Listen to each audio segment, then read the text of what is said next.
Fala pessoal, Shalom no coração, bem-vindos ao nosso devocional.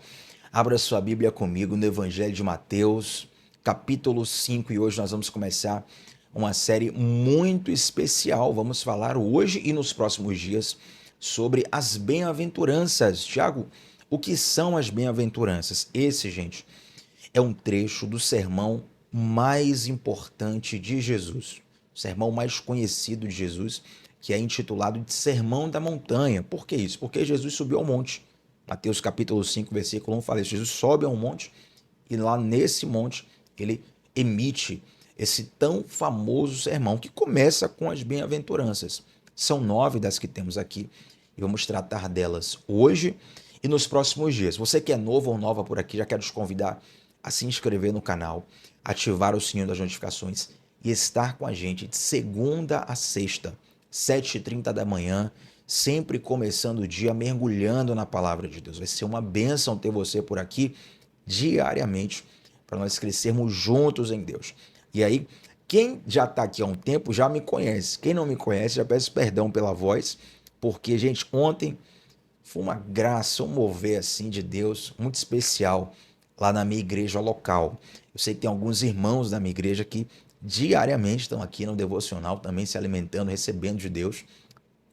E alguns deles estavam lá ontem, assim, no final. O culto todo foi uma bênção, uma graça de Deus. Mas o final do culto foi um fluir tão grande, a gente ficou cantando aí umas 10 ou mais músicas. A gente ficou lá fluindo mesmo, alguns em lágrimas, outros de joelhos, o pessoal adorando, se derramando na presença do Senhor. Uma coisa assim, fluida, não programada, inesperada. E quando o Espírito Santo de Deus derrama a coisa dessa forma, você tem que se lançar. Você não pode deixar essas oportunidades passarem, entende? Inclusive, pega isso aí como um aprendizado para a sua vida. Quando essas coisas acontecem, não perca a oportunidade. Se lance, se jogue na presença de Deus.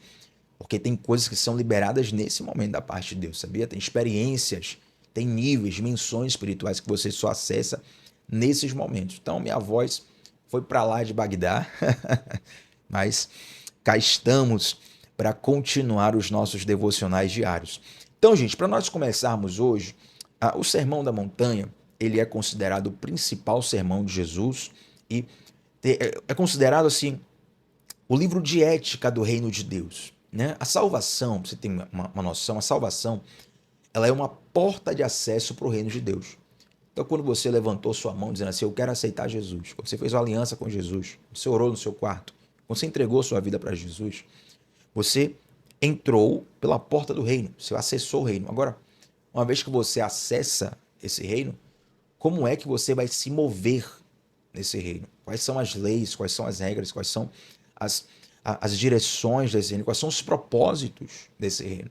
Então, o Sermão da Montanha vai trazer aqui um compêndio ético, né, do reino de Deus. Por exemplo, a nossa carne, ela nos inclina a sermos misericordiosos com os nossos pecados e muito duros com o pecado dos outros.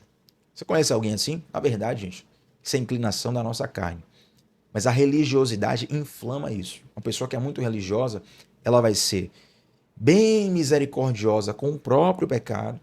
Então ela está ali pecando, mas ela não é rígida com ela mesma. Só que quando o outro comete um pequeno deslize, a pessoa já vai para cima, quer crucificar, quer acabar com tudo. E o reino de Deus nos ensina diferente. Se essa, por exemplo, é a direção no mundo, no reino de Deus, a direção é diferente. Nós precisamos ser misericordiosos com os pecados alheios e precisamos ser firmes com os nossos próprios pecados para vencê-los. Estou te dando apenas um exemplo do que o reino de Deus nos ensina e são princípios, gente. Sabe o que é o bacana dos princípios? É que o princípio ele pode ser aplicado a diversas situações. Vou te dar uma diferença de um princípio e uma regra específica. Regra específica de carro. Você pega um carro que tenha acelerador, freio, embreagem, um carro que não seja de câmbio automático. Para você dar a partida nele, como é? Você primeiro pisa na embreagem, coloca a primeira marcha, aí vai soltando a embreagem específica, devagarzinho, e vai pisando no acelerador para o carro dar a partida. Se o carro for automático, aí você já não precisa disso, que eu não tenho câmbio, não tem embreagem. Mas quando você... Veja que o que eu acabei de falar é algo bem específico para dar uma partida num carro que não é automático. Agora, quando você pega um princípio, esse princípio pode ser aplicado em diversas situações. Um dos princípios do reino de Deus, por exemplo, é o amor ao próximo. O amor ao próximo pode ser aplicado em diversas dimensões, em diversos momentos. Com o seu irmão, com os seus pais, com o seu cônjuge, com o seu colega de trabalho, com os seus filhos, até mesmo com alguém que quer te fazer mal. E naquela situação prática, você é direcionado a tomar algumas atitudes, a tomar algumas decisões. Por quê? Porque tem um princípio balizador, um princípio que é referência para o teu coração, que é um farol para o teu coração. Nesse caso, o princípio do amor aplicado ao próximo. Então, note como princípios são muito profundos, são ferramentas que vão nos direcionar. Então, Jesus começa dizendo no versículo 3 o seguinte: bem-aventurados os pobres em espírito, pois deles é o reino dos céus. Olha que interessante. Bem-aventurados os pobres em espírito, pois deles é o reino dos céus. Primeiro, Tiago, o que é ser bem-aventurado? Eu não costumo utilizar essa linguagem no meu dia a dia, talvez alguém aí do outro lado da tela esteja dizendo isso. E a palavra bem-aventurado, gente, de modo bem espremido, assim, bem enxugado para a gente remir o tempo aqui, bem-aventurado significa abençoado, significa feliz. E se tem uma coisa que todo mundo quer ser, é abençoado e feliz. Eu nunca vi alguém assim que desprezasse a felicidade. Não, Thiago, eu tenho um pavor de ser feliz, eu não quero ser feliz. O objetivo da minha vida é ser triste. Não existe isso. Você pode ter até alguém que esteja doente nas emoções, doente na alma, passando por uma situação tão pesada que até verbalize discursos assim. Mas todo ser humano quer ser feliz, todo ser humano quer ser abençoado, abençoada. Ou seja, todos nós, no fundo, queremos ser bem-aventurados. E Jesus está dando aqui uma chave, como costumam dizer por aí, brincadeiras à parte, só para a gente quebrar o gelo. Jesus está dando código aqui, né? O drive para você instalar aí na sua mente. E na verdade a expressão bem-aventurado significa feliz e abençoado. E o primeiro tipo de bem-aventurado que Jesus vai dizer é o seguinte: bem-aventurados os pobres de espírito. E essa, além de ser a primeira bem-aventurança, também é aquela que eu considero mais polêmica. Porque as pessoas acabam entendendo o termo pobres de espírito de modo equivocado. Quando você entende de modo equivocado, você vai aplicar de modo equivocado. E aí, muitas situações complicadas podem surgir a partir desse momento. Então, Tiago, o que é ser pobre de espírito? Primeira coisa, esse termo aqui, gente, pobre, não está fazendo referência ao pobre financeiro, tá bom? Faço questão de citar isso, porque muitas vezes a religiosidade tenta trazer esse manto de ser pobre é ser santo, ser pobre é ser de Deus. Muitas vezes isso é mal interpretado, porque na Bíblia a palavra de Deus fala do perigo do amor às riquezas desse mundo. Agora observe, o dinheiro não é a raiz de todos os males, mas o amor ao dinheiro é que é a raiz de todos os males. Sabe por que isso faz uma diferença tão grande, gente? Porque existem pessoas, preste bastante atenção nisso. Na verdade, eu vou perguntar se você concorda comigo nisso. Existem pessoas que nunca tiveram dinheiro na vida. Quando eu digo nunca tiveram dinheiro, você está me entendendo, né? Pessoas que nunca foram abastadas, nunca tiveram uma folga financeira, está sempre ali no limite, apertado, situação difícil. Pessoas que nunca tiveram riqueza financeira na vida e mesmo assim ama as riquezas. Tchau, como alguém pode amar algo sem ter? Querido, se eu for te contar, tem pessoas pobres que mesmo não tendo dinheiro, amam o dinheiro. Ou seja, não é o dinheiro que é problema, é o amor ao dinheiro. Porque o amor ao dinheiro, por exemplo, pode fazer você viver uma vida inteira correndo atrás disso, como se isso fosse a solução da sua vida. Eu lembro de uma entrevista interessante de uma pessoa muito rica aqui no Brasil. Hoje em dia tá difícil citar nomes, né? Mas enfim, uma pessoa muito rica dando entrevista. E aí a pessoa falou assim, que o dinheiro não trazia felicidade. A pessoa estava no podcast e falou assim, mas na verdade o dinheiro não traz a felicidade. Aí o entrevistador chegou para essa pessoa, para esse rico, né? E falou assim, você que é rico, para você é fácil falar isso. Aí esse cara que é muito rico, milionário, acho que é bilionário até, ele falou assim, olha, de fato, para mim é mais fácil falar isso. Mas eu gostaria que todos fossem ricos só para pelo menos saberem que o dinheiro não resolve nada. Que o dinheiro não traz felicidade. Quando ele falou isso, os meus olhos se abriram. Eu falei, uau, é exatamente isso. Por que que quem tem dinheiro fala que o dinheiro não traz felicidade? Porque ele tem e descobriu.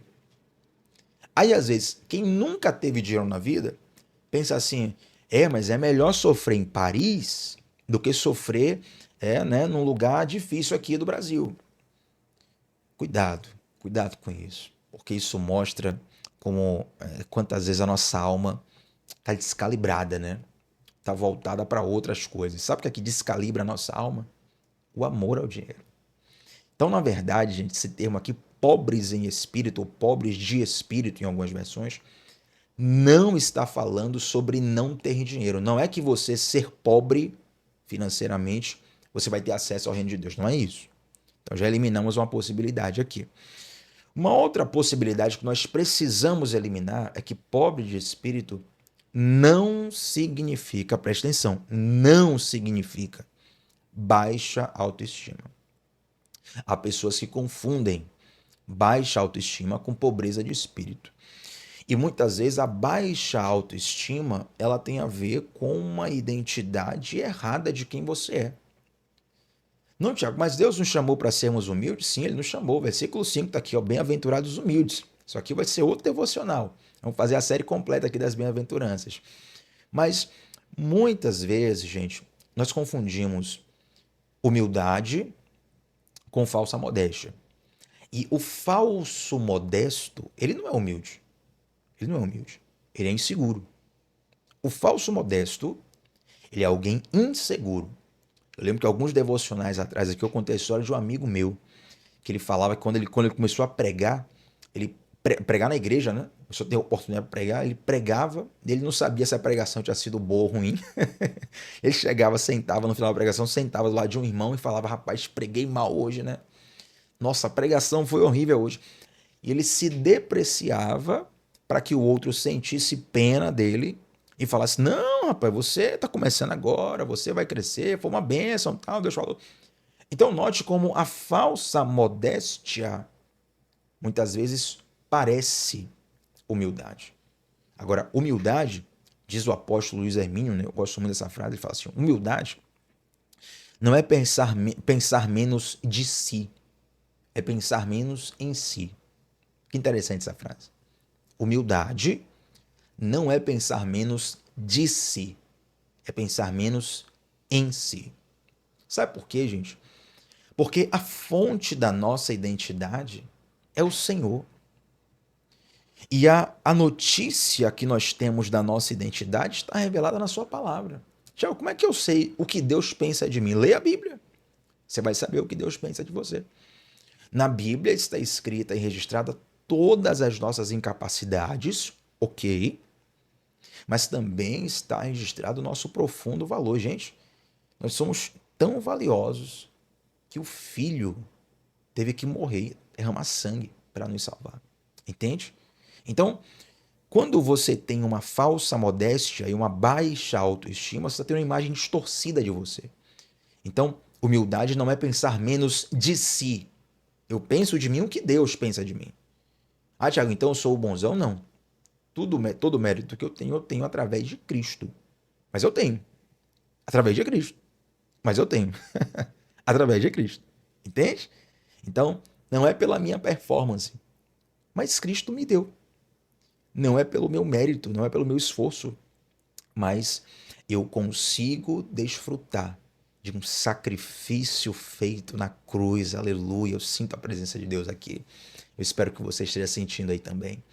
Então, pobreza de espírito não tem a ver com finanças, também não tem a ver com autoestima. Então, Tiago, o que é ser pobre de espírito? Isso aqui a gente mata fácil, gente, quando nós vamos para o grego, tá bom? Por quê? Porque no grego haviam dois termos para falar sobre o pobre. E aqui no texto tem um termo em grego que a gente, descobrindo o significado dele, a gente vai entender o que o texto fala. Por exemplo, são dois termos. O primeiro termo para falar de pobreza no grego é o penês. Penês. O penês é o homem que não é rico, mas também não padece necessidades. O segundo tipo de pobre que tem descrito nas escrituras é o pitocos, ou pitocós, como quiser. Eu prefiro o pitocos. O pitocos, ou pitocos, né, como abrasileiraram por aí, significa uma pobreza absoluta, uma profunda miséria. Então nós temos de um lado penês, do outro lado pitocos. Penês e pitocos são dois termos gregos, tá bom? Tiago, me dá um exemplo de penês. Penês pode ser, por exemplo, uma pessoa que ganha 2 salários mínimos aqui no Brasil. Eu não lembro exatamente agora quanto é que está o salário mínimo. Deixa eu pegar aqui, atualizado aqui. Salário mínimo 2024. Vamos fazer esse cálculo aqui agora. Tá aqui, ó. Peguei no Google aqui, se eu errar, a culpa é do Google, tá? R$ 1.412. Aqui no salário mínimo. Então, 2 salários mínimos vai dar 2.824. Vamos arredondar? R$ 3.000. Uma pessoa que ganha R$ 3.000 por mês, ela não vai passar fome, beleza? Você concorda comigo? Quem ganha R$ 3.000 por mês, sem dívida, por mês. Sem dívida, gente, sem dívida. Não é alguém que se envolveu com agiota, não é alguém que está endividado, não é alguém que... Não, a pessoa tá ali, paga as contas, come, né? Uma vez no final de semana ali, vai, come uma pizza, tal, alguma coisa. A pessoa com R$ 3.000, ela vai conseguir. Agora, talvez essa pessoa não tenha uma folga para poder dizer assim, olha, hoje estou com vontade de ir para Paris. Hoje estou com vontade de ir para Disney. Hoje estou com vontade de fazer um safari na África. A pessoa não tem um jatinho particular para do nada, deu na cabeça, aqui eu vou para a África. Não tem como, gente. Tá? Por quê? Embora essa pessoa seja sustentável, ela não é rica financeiramente. Esse é o penês, tá bom? Agora, tem também o pitocos. Tiago, o que é o pitocos? Como é o pitocos? O pitocos, gente, é o seguinte. Deixa eu só voltar aqui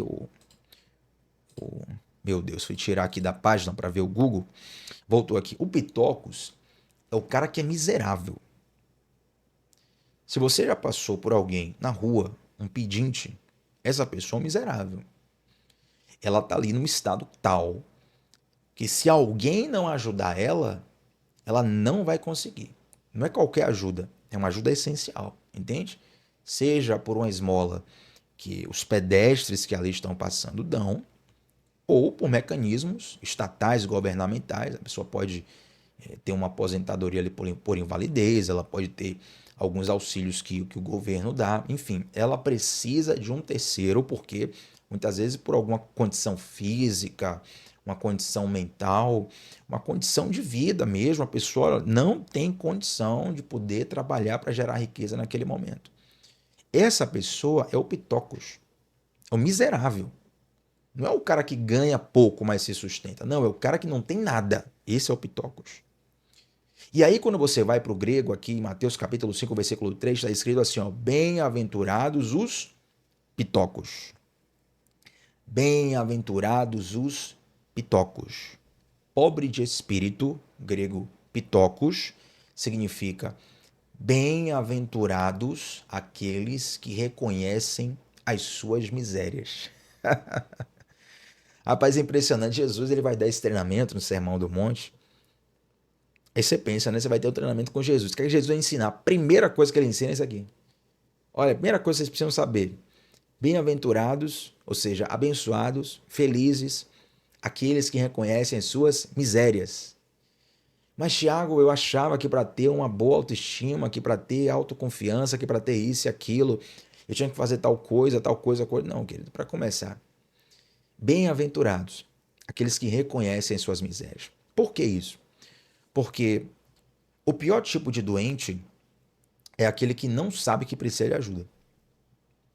Aí você tenta ajudar ele, ele toma até como ofensa, né?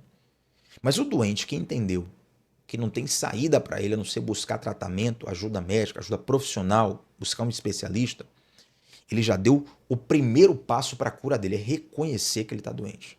É reconhecer que ele precisa de ajuda. Para você, de fato, entrar no reino de Deus, é preciso que você reconheça que sem Deus você não é nada. Sem Deus, tirar Deus da equação, você é um pobre miserável. E reconhecendo isso, você vai agora não apenas identificar essa lacuna, mas você vai até a pessoa que pode suprir essa lacuna. Observe, o mundo nos dá muitas formas erradas de suprir lacuna, gente. Quantas histórias nós conhecemos, e talvez você já deve ter vivido algumas experiências assim, de pessoas, né, que jogaram tudo para cima, por assim dizer. Tem até uma outra frase na nossa sociedade que se fala para isso, né? Jogaram tudo para cima, e aí numa noitada, beberam para esquecer os problemas, se afundaram em relacionamentos errôneos, tomaram decisões erradas, alguns vão para o mundo das drogas. Por quê? Porque reconheceram, alguns infelizmente, misericórdia, né? Até chegam a tirar a sua vida. Misericórdia, misericórdia. Por quê? Porque reconheceram a sua profunda necessidade, mas não supriram com a coisa certa, com a pessoa certa. Dostoiévski, que é o maior escritor da era soviética, ele fala assim: existe no homem um vazio do tamanho de Deus. Assim como num quebra-cabeça, não adianta você tentar encaixar qualquer peça, tem que ser aquela peça feita para aquele lugar. No nosso interior tem um lugar que é feito única e exclusivamente para Deus. Ninguém tira. Olha, você pode ter, vamos pegar aqui um exemplo perfeito. Uma pessoa, um adulto, médio, adulta, homem, mulher, enfim, casado. Olha, você pode ser casado com uma pessoa, a mulher da sua vida, um homem da sua vida. Tiago, essa pessoa aqui é a pessoa que eu amo, sou apaixonado, sempre sonhei, a pessoa me corresponde, estou vivendo aqui um romance de literatura, fantasia. Pode ser casado com a pessoa assim. Pode ter os filhos mais lindos do mundo. Um relacionamento maravilhoso com os filhos. Pode ter bons animais de estimação, um excelente emprego, grande respeito da sociedade. Pode ter tudo, meu irmão. Se você tiver tudo, mas não tiver Deus, o vazio vai permanecer aí. Não é que Deus compete com seus amores, seus romances, com seus filhos, com sua realização profissional. Não é isso. Deus não compete com nada disso. Tem um lugar dentro de você na qual a tua riqueza financeira, a tua família, a tua boa cidadania, nada vai suprir a não ser Deus. Você pode ser a pessoa perfeita. Tiago, eu não faço nada de errado. Não adianta se você não tiver Deus. Tem uma carta de um bilionário que se suicidou. Um milionário que se suicidou. E interessante essa carta que ele deixou. Ele infelizmente tirou a vida dele. E ele deixou uma carta antes de infelizmente tirar a sua vida. E nessa carta ele começou a contar diversas experiências que ele teve e que ele conseguiu ter por causa do seu dinheiro. Ele falou, olha, eu fiz a viagem tal, eu fui para tal lugar, eu comprei tal coisa, eu tive tal experiência, foi assim, assim, assim, assim, assim. O cara escreveu todas as experiências que ele teve. E ele fala assim, mas no final disso, no final de tudo isso, nada me preencheu. E aí, sem esperança, ele tira a própria vida. O que eu não desejo para ninguém longe disso. Mas há pessoas que tiram a sua vida num ato. Mas há pessoas que, mesmo não tirando a sua vida num ato, desperdiçam a sua existência, tentando preencher o vazio do coração com coisas que só Deus pode preencher. Com lugares que, infelizmente, o quebra-cabeça do coração não vai se encaixar. É por isso que quando nós olhamos para esse sermão, essa consultoria, essa mentoria avançada de Jesus, a primeira coisa que ele diz é: bem-aventurados os pobres de espírito, ou seja, aqueles que reconhecem que precisam de mim. Sabe qual é o segredo da felicidade? Eu não sei. Até porque felicidade não tem segredo. Felicidade é uma pessoa. Felicidade é Jesus. Felicidade não é euforia. Euforia, uma substância química pode te dar. Euforia, uma notícia pode te dar. Um acontecimento, um gol do seu time pode te dar euforia.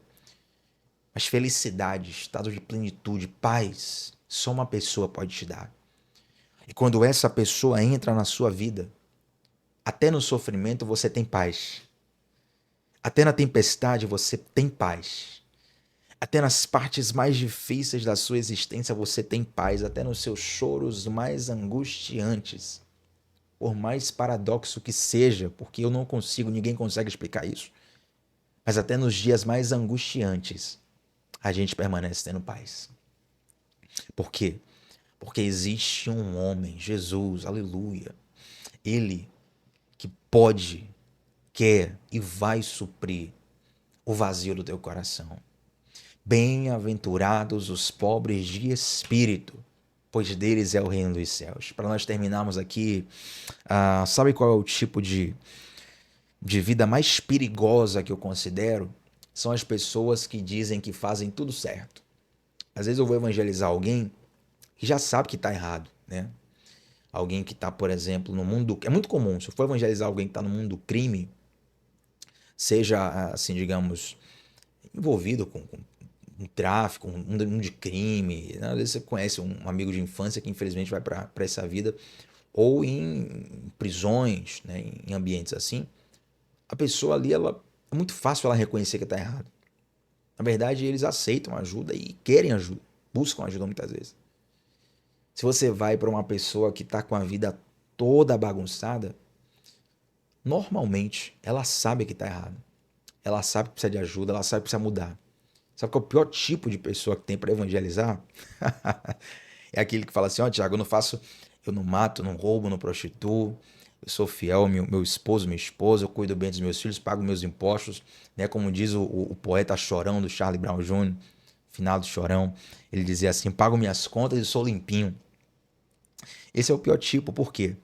Porque debaixo desse discurso mora um coração que está dizendo: eu não preciso tanto, eu me garanto.